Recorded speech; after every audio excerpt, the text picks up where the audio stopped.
Worse than Robert Hanson, worse than Aldridge Ames, worse than the Rosenbergs, and worse than Benedict Arnold. The current occupant of the White House and his entire administration represent the worst traitors in American history.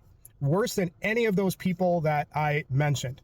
I would argue that current occupant owned that reputation when he engineered the attempted coup on January 6th. He already owned it at that time. And we fast forward to today, he's got the #1 ranking for biggest traitor to the US on lockdown. Because what we saw yesterday was a complete betrayal of any and every American principle that we claim to uphold. What we saw was somebody whose arrogance is only exceeded by his cowardice, who is openly willing to berate allies, but never holds dictators accountable.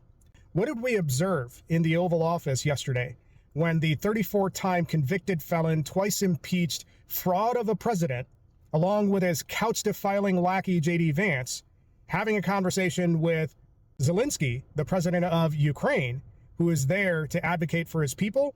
We saw somebody that is completely willing to get on all fours and prostrate himself and do the bidding of his boss, Vladimir Putin.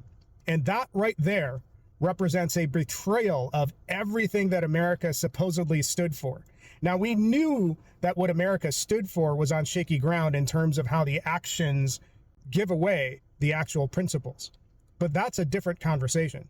What we witnessed yesterday was a clear-cut walking away of anything that represents America first. We just became a pariah state thanks to the traitor-in-chief. And it's going to be up to us, the people, to push, pull, and drag every one of our elected officials into our camps to stand against this. Because as this continues, what you're going to see is an escalation into a bigger and bigger dictatorship. So the path in front of us is pretty clear. It should be a wake-up call to the 90 million that decided that it wasn't important to get out to the polls and vote. And it certainly should be a wake-up call to some of the 77 million who thought that backing a 34-time convicted felon, twice impeached fraud of a president. It's time to wake up, and it's time to realize and understand that the damage being done to this country is going to be beyond repair if we let this continue.